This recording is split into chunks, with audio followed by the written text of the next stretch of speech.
Morning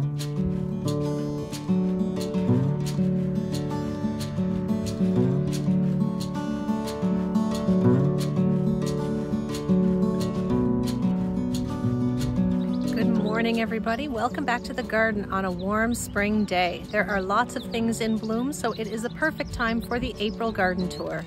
I'm starting today in the shade garden where there are lots of spring perennials in bloom. Molly's here too. Let's go have a look around. This is a relatively new garden, only about 2 years old. But I've put most of my earliest blooming spring perennials in this area. Starting with our primroses and muscari there. The blue and the yellow is always such a gorgeous combination. There are loads of hostas over there planted in between. We have some columbine that I grew from seed last year. I can't wait to see if these will flower this year.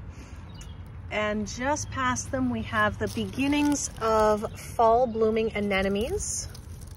And these were in bloom when I put them in. These were in gallon pots, so they should be some pretty substantial plants this year. Now over here we have what I am pretty sure is Verbena bonariensis. I know that is what this was last year, and I did not think that was supposed to overwinter here in our zone 6, but there are multiple shoots coming off of the base. So if that's what this is, that is wonderful.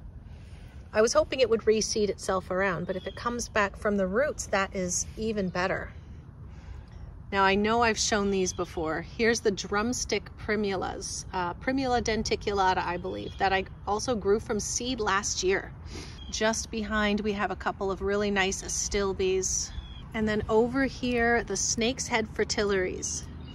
Now this was a mix of bulbs that I bought, and only one of them ended up being purple, and that one is over here. So there you go. The beautiful checkered lily, as it's sometimes referred to, looking similar to tulips, but they're in the fritillary family. And you can see that little checkered pattern right there.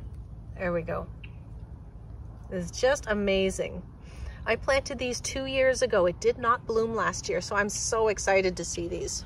In this area of the garden, I also have ferns. These 2 ferns were here in this area already. And these are your fiddlehead ferns. These look an awful lot like primroses as well. There's a little plant here. It's about to bloom, and another one right there. It won't be long before we'll know what this is for sure. I planted so many things last year. I'm sure there's a few things I've forgotten about. Right in this spot we have just finishing with some glory of the snow, and I believe this was squill. There is some beautiful new growth popping up on the heucheras. This one was Marvelous Marble, the tag's right there still. And these 2 are coral bells. You can see I haven't mulched this area yet, and it also needs some weeding. This was put in just last fall, so this whole area over here is new. We also have some foxglove seedlings. There is one. Here is another one. I think there's 6 or 7 of these. These were grown from seed last year as well. Oh, there's another flowering one. These look like they've fallen over a bit. This is called Star of Bethlehem. And there's a really nice perennial poppy back there as well. These were the spring blooming irises that have finished. I can't remember what this is. This is a really interesting looking one that I also got from a native plant sale. Now moving on to this garden.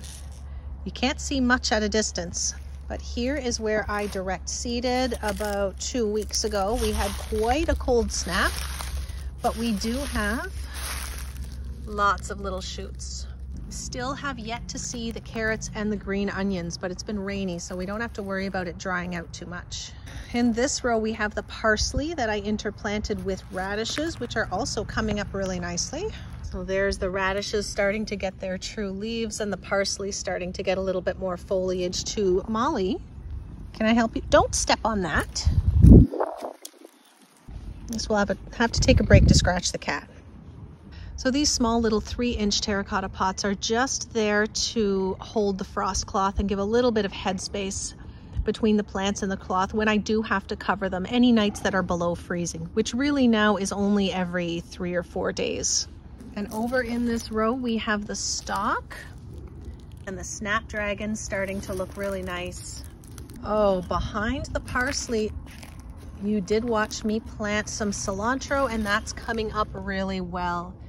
I also have a ton of dill that has self-seeded in this garden, but that's nothing unusual. Now over next to the frost cloth, these next 3 rows are empty, but they won't be for long. I have to do a quick weeding, spread some compost over the top, and then I have lots of plants in the greenhouse ready to go in these 3 rows here, which are about 24, 25 feet long. Garlic is looking beautiful, needs a little bit of weeding as well.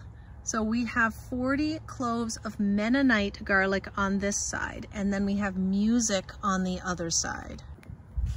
Here are the music and 40 of those as well. Let's have a look at this big, beautiful bed of mint. I wish you could smell this. Then we come to the raised bed area, starting with the elephant garlic, which 100% has come up. That would be 20 of them, which is enough because these bulbs are huge. My favorite of the herbs, the French tarragon. The saffron crocus is here, and this is all going to die back within the next 6 weeks or so. So I like to direct seed some things in here that will be done by the end of August. The feverfew bed looking beautiful. This nice lush patch is what I seeded in the fall. I'm hoping to see blooms off of this in a couple of weeks. And then some spring sown feverfew that I just put in, and it's just starting to put on some nice new growth. So then we come to the chives, and this one had quite a bit of dieback all on this one side. I suspect I cut this side a little bit too hard and not that one. So maybe we'll take it easy with this bed a little more this year. There's a solar light in the middle, and there are solar lights everywhere. My husband went a little nuts buying solar lights last year, but it is just gorgeous here at dusk when they all start to turn on. We have those there, and if I swing around to the garden we were just looking at, there's a nice line of them there as well. All right, so coming up through these raised beds, there's the oregano and another solar light. Now the sage needs to be cut back. It's all fine, just looking a little ragged from being covered in snow for a couple of months. And I think I left some alliums in here too. That little strap-like foliage there we've got coming up from in between some of the sage. I am pretty sure those are alliums. I'm gonna let them bloom before I move it. Here is thyme, and it's starting to green up really nicely, so I can see exactly where the dieback is now, and I'm going to give this a very thorough haircut. Now on the other side of our walkway, here are some of the perennials that I put in last year. Now right in this spot at the end of the walkway was a big beautiful arbor, which I'll show you in a minute. That's going to come back here. But on either side I had a white climbing rose, really nice double small sprays of white roses, and I thought this one had died, but I think I see some growth there, so I'm gonna leave that.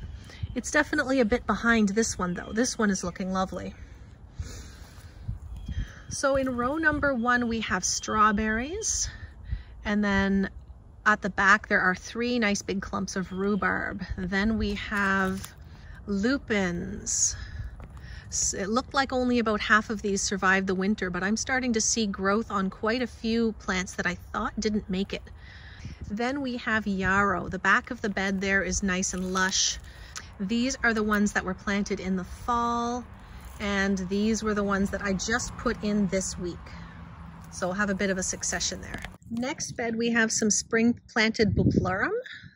That's looking really happy too. I did put some seed down, but I haven't seen anything come up yet. The next 3 is where we direct seeded some larkspur, and we do have quite a bit coming up. Not in this first bed. This I believe was the giant white variety. No, I was wrong. This is the Galilee mixture. I don't have very many of them coming up, so I might replant this. Row number 2 is much more successful. We have, it looks like it's come up just enough so that I won't have to thin it very much, which is beautiful. And then row number 3 is giant imperial white, and this is probably the most successful row. There's a bunch they've come up really well, and I will likely have to thin those as well. And that one plant, the one surviving larkspur that I seeded direct in the fall, which I have since learned that the soil temperature was likely much too high for proper germination, so I need to figure out a way to start these indoors. Our basement's fairly cool, so I should be able to do that. I was just under the impression that larkspur doesn't like to be transplanted, but if it needs cool temperatures to germinate, then I'm going to give that a try this year. So here are the 4 raised beds full of early blooming spring flowers. More pots just to keep the frost cloth up above the foliage a little bit. These are the anemones. And over to the side, we do have some direct seeded bells of Ireland coming up. Here are the ones that I sprouted indoors and planted out. And then since that, some of my direct seeded plants have come up on their own too. There's another one here. I will likely move these to give them proper spacing because they've come up kind of sporadically. Bed number 2, we have the ranunculus also starting to put on a lot of growth. And you can see too that we built some little frames on the sides of these beds. This was out of pallets given to me by my neighbor, completely free wood. We're going to attach a board from here over to the other one as well so that I can have something to drape insect netting or plastic or anything else that I might need for, not so much for the ranunculus, but for the summer crops. The tulips, and look, we have some color. I actually harvested about 20 of these this morning for my very first CSA bouquets that are going out in the next 3 or 4 days or so. I left this one because it's just a bit too short, but look at that color. And you can see color on, a little bit of color starting on those as well, so. And some more of them over here. So these will be harvested in the next few days. So we also have in this bed hardy gladiolas. You can see the foliage looks just like the annual gladiolas that we tend to grow, but much smaller. We have some specialty alliums in this bed as well. So they will be blooming later, likely closer to June. So here are the daffodils. Now you watched me pick some of these, and here are the daffodils. Now you watched me pick some of these in a recent video for a little arrangement, which I got 6.5 days of vase life out of them. Daffodils are usually only 4 to 5. These are all really interesting varieties. I'm excited that these ones, which have a few, most of them have 2 or 3 flowers per stem.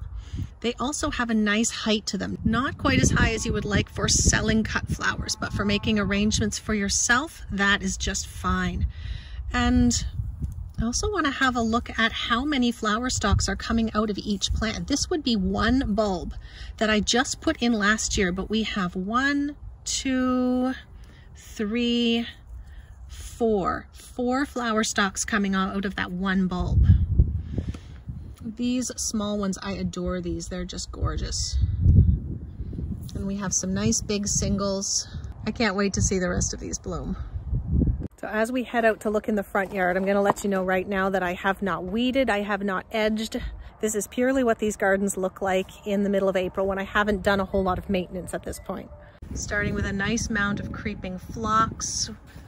We have lots of lavender in this bed. There's another one, and a nice big dianthus. Some small dianthus that I grew from seed, some more tulips. There's a little mound of sage. I have a little collection of some nice daylilies over on this side. There is a phlox, I have a few of those. And the lilies are coming. These are lilies I've had for years. And this beautiful species tulip here. I also have quite a few peonies, as well as a lot of horsetail that I fight with every year. More peonies. There's a nice little line of them. See that beautiful early red foliage all the way down. Those are all the peonies. And a molly again. Now this one, I love when this comes up. Look how that curls and it looks a bit like a corkscrew.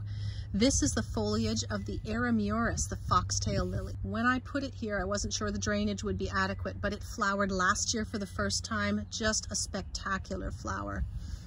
It did not disappoint.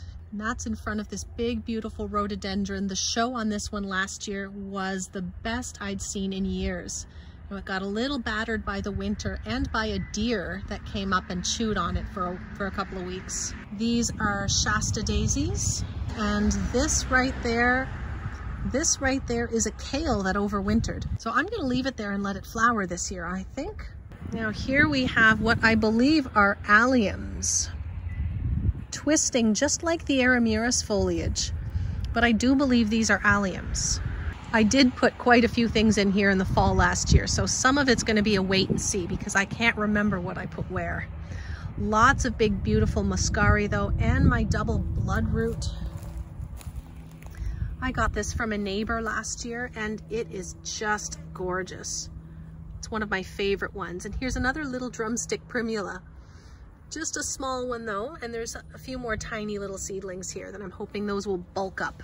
So this will be the third year for my piano key tulip display. I have Queen of the Night and a white variety that I've planted these in a piano key pattern all the way up, leading up to my front step, just for my piano students. And we've had lockdowns both times that they've been blooming, both of the last couple of springs. So this will be the third year for them to bloom, and nobody has seen them yet. So I'm very excited for my students to see those.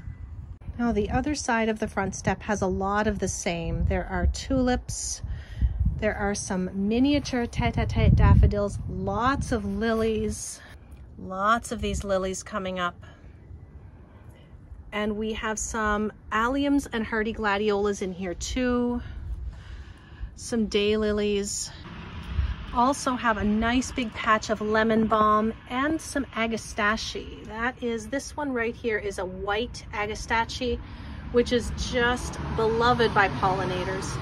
And we have a few foxgloves in this garden as well. So there is a foxglove right there. There is another one right there. And this is a nice big one. I'm hoping at the very least that this one flowers this year. And you have to be very careful with foxgloves. It is incredibly toxic and used to make heart medication. So this is not just, you know, give you a sore throat or an upset stomach toxic. This is very, very seriously toxic.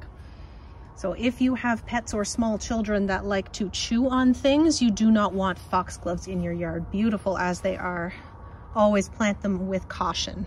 So there is one area of the yard that I have not talked about a whole lot yet, and well, that's because it's a giant eyesore. We're gonna go have a look at it now and I'll explain what's gonna happen back here. So this large old concrete foundation was a building that was built in the 70s and was taken down about 10 years ago. And this would be a giant pain if we were to rip it up.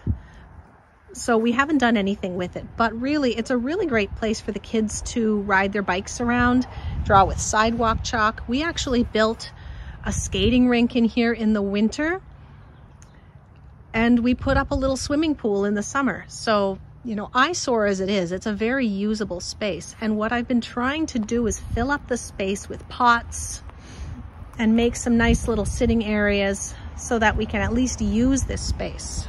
So I'm gonna show you all of the ugliness that we have back here at the moment. The poor broken arbor which blew down during a very serious windstorm. We are going to try to fix it. It's definitely weathered. And I do plan on putting some pots to cover up these compost bins, which we built out of pallets, and an old black composter that we had here already. So this is our compost system.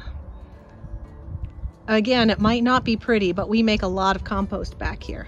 Those leaves are going to get shredded and added to that pile as well.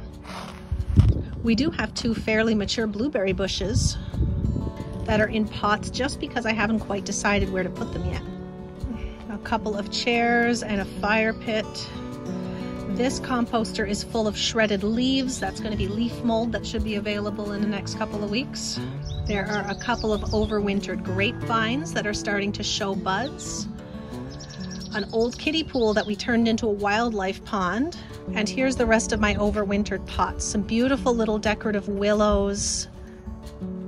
We have some shrub honeysuckle, some climbing honeysuckle, and we have a black lace elderberry right here. There are some beautiful buds starting to show on that one. Oh, we also have a lilac in here as well.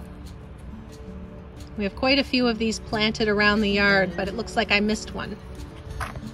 So a lot of these are in pots, mostly to place around this space and help it look a little bit nicer, and also partially because I didn't know where to put them in the landscape yet. Can't be the only gardener that buys things on a whim because it's pretty, right? So that is everything that is growing in this garden here at the end of April, and with some warmer temperatures ahead, I think this is going to look drastically different here when I do the May garden tour. So thank you for wandering around with me, everybody. Thanks for watching, and I'll see you next time.